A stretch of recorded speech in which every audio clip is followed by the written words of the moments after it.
Hello, friends. Today I will be reading to you chapters 31, 32, and 33.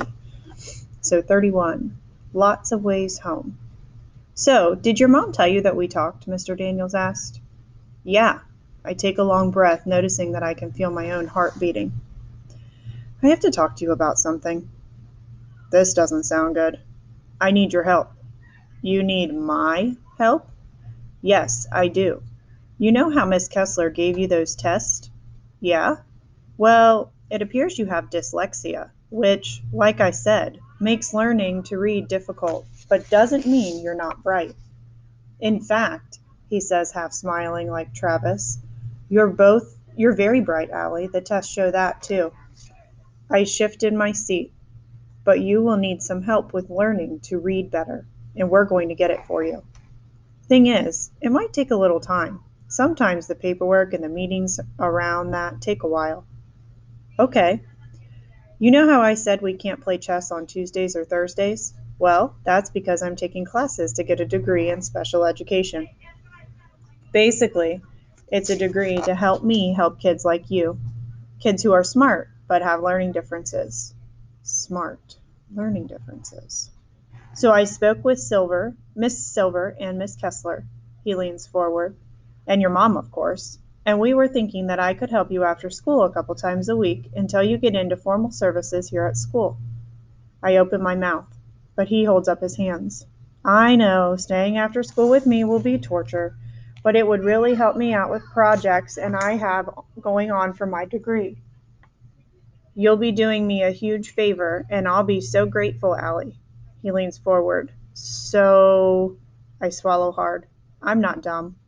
I know I'm not doing him a favor as much as he's doing me one, and I can't believe or imagine what I've done to deserve help like this. Stay after school? I'd sleep at school if it would help. I nod, and we shake on it, and he's kind of dopey and happy. I shift in my seat again. But can I ask a question? Sure. What are learning differences? Oh, okay, he thinks. When you ride your bike home, is there more than one way to go? Yeah, I thought so, he says. Well, just like there are different ways for you to get home, Allie, there are different ways for information to reach the brain. You have 5 senses, right? Taste, smell, sight, hearing, and touch. I nod. So, what if an alien landed in a spaceship and you had to explain what the word frozen means without using the sense of touch? What if you had to use just words? I think that would be hard. Do you? Yeah, it would. I think you've had some trouble learning words with just your eyes. We are going to incorporate more of your senses to practice letters and sounds, and I want you to relax about it. We'll have fun. I won't give homework on this. No test to study for or anything like that, okay? I nod. Have you liked playing chess? I nod, hoping we can play today. You know, I had a feeling you would be good at it. I think your mind learns in pictures, and it helps you be a real good chess player. We've played several times now, and you have learned it fast and improved a lot without much time. Also, thinking in pictures, he leans forward. It's one of the reasons you're such a good artist. Okay, I say, thinking this all sounds good so far.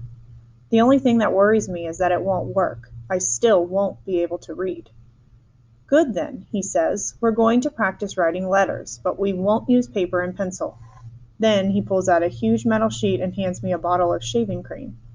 We're going to use this, and by writing in shaving cream, you'll use sight and touch and write letters large enough to use your whole arm. Just more ways for the signal to get delivered to your amazing brain. I smile. Now, fill that giant sheet with foam and let's get started. As I draw my fingers through the gooey cream, I think about the words, learning differences, and I'm filled with fear and happiness and questions, but I'm mostly filled with hope. Chapter 32, Screen Time.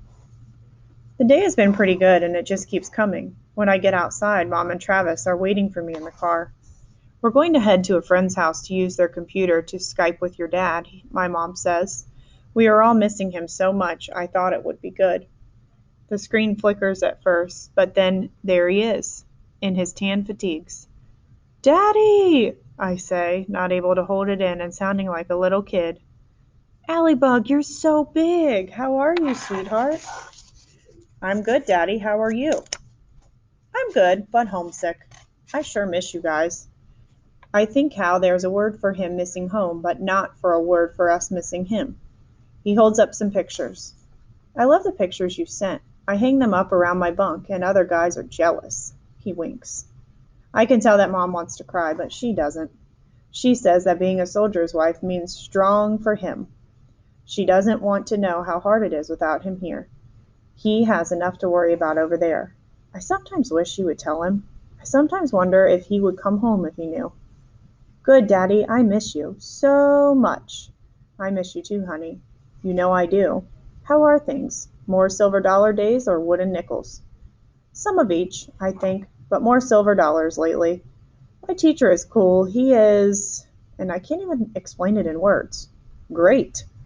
That's terrific, sweetheart. And I have two friends, Keisha and Albert. Keisha likes to bake and she's brave. You'd like her, Daddy. And Albert is like a computer. He's so smart. He's a little nuts, though. He's been telling us how he loves all the standardized testing. He actually thinks it's fun. Fun? Testing? He sounds like a different kind of guy. He is. And there's a girl named Shay at school who isn't very nice to me. I feel rushed, like I have to get everything in fast. Well, you'll always run into people like that. You can hold your own, I bet. Mom pats me on the back. Have to give Travis some time, honey. Okay. And I watch a movie of myself being strong and saying goodbye and not crying.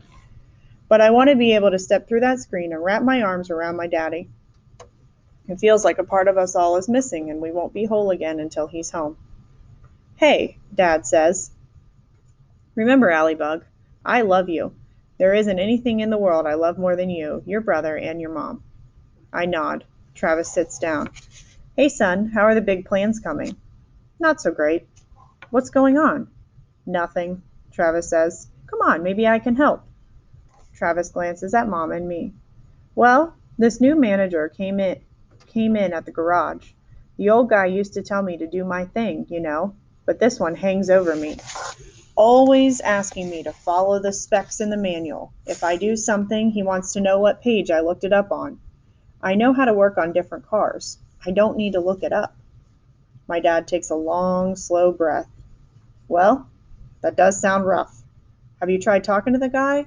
Or having him talk to the old boss? The old boss is out with back surgery for a while. Travis shakes his head. The new guy, he just doesn't get me. His voice cracks. My father leans forward, resting his elbows on his knees. Now, he looks like he wants to crawl through the screen. You'll get there. I know you will. And this is temporary. Just try to work hard and learn everything that you can. Travis nods but looks at the floor. I hear him mumble, There are some things I just can't learn. I'm proud of you, Trav. You know that. He clears his throat. I'm sorry I'm not there with you. Yeah. Travis looks up at the screen. Love you, Dad. Love you too, son. Hang in there. It'll get better. Travis nods, but I can tell he isn't buying it either. Then he stands. Come on, Squirt. Let's give Mom and Dad some time. Why? He pulls me over. So they can talk mushy in private. That's why. He sits down at the kitchen table and Mom's friend gives us sodas. Travis cracks open his and takes a deep breath. What? I'm so frustrated, Al. There's so much I want to do, but I want to help him. Maybe we could head out to some junkyards like we used to see if we can find something worth fixing up. Maybe. I'd love to find another old Coke machine or something in someone's barn. Buy it cheap, fix it up on my own. He looks at me. You know I can turn almost anything around for some good money. The words are the same, but they are heavy. There's no wiggling fingers or talk of being a genius, and my big brother looks so serious. I know you'll have Nickerson Restoration someday, Travis, and it'll be part mine because the name, right? He leans back and laughs, but it isn't real. He spends the rest of the time looking out the window, and I rack my brain trying to figure out what I can do. Mom calls us back to say goodbye. Dad puts his hand on the screen. All three of us put our hand on the screen, too, just as he flickers away. Mom leans over and leaves a lipstick kiss on the glass. Then she rests her forehead there and stays a while. Chapter 33. possibilities. Working with Mr. Daniels gets easier because I am happy, but the work is really hard for me. He has written cat on the board and we talk about the sounds. I can only hear one sound, cat, but he says that the word cat has 3 separate sounds. It feels like he's trying to tell me the sky is yellow. As I say each of the sounds, he has me tap them on my fingers. It does seem to help. It forces me to make them separately, even though they are all one word. But it's a tiny word, and I worry what I'll do about whole books. Will I ever be able to do this? When we are all done for the day, he leans back in his chair like Travis would. So, you are doing great, Allie, you really are. How are you feeling about all of this? I'm actually happy to do the extra work. I never thought I'd say something like that. He smiles. Good, I'm glad. But, yeah? I guess I still wonder if I'll ever be able to read the same as other kids and be normal and not have to have all this extra help. It seems impossible. He becomes serious. Then he takes out a piece of plain paper and pulls the cap off of a marker with his teeth. He begins to write. IMPOSSIBLE. Impossible. Do you know what that says? Remember to break it into chunks. This is a long one, though, isn't it? I nod, trying to sound it out. Important? No, but that's a good try. It says impossible. Like you said, you told me you think it seems impossible to read as everyone else. Yeah, I say, wondering why he had to write it down for me. It's not like I need a reminder. Then he draws a red line between the M and the P and hands it to me. Impossible. I want you to rip the paper in 2 pieces right where that line is. I do. So now, Allie, that big piece of paper in your hand says possible. There's no impossible anymore, okay? I swallow and look down at it, and I feel a little dizzy. The way he says it makes me feel like it could actually be true. Now throw that little piece with the I am on it in the trash. It's gone forever. I walk over to the garbage and drop it in. Watch it twist and spin as it falls. I look up and lock eyes with him and wish I had the words to tell him how grateful I am for helping me. In the worlds of words, sometimes they can't say everything. All right then, he nods. You head home. I have some homework to do or I'll lose my recess. Okay, I laugh, but I'm still thinking of the word on paper. Thanks, I say, looking down. My pleasure, he replies, and takes the folder out of his briefcase. I stare at the word, POSSIBLE, all the way down the hallway. I study the red color. I draw my fingers over the letters. I even smell the paper so I can take it in somehow. I really want to believe.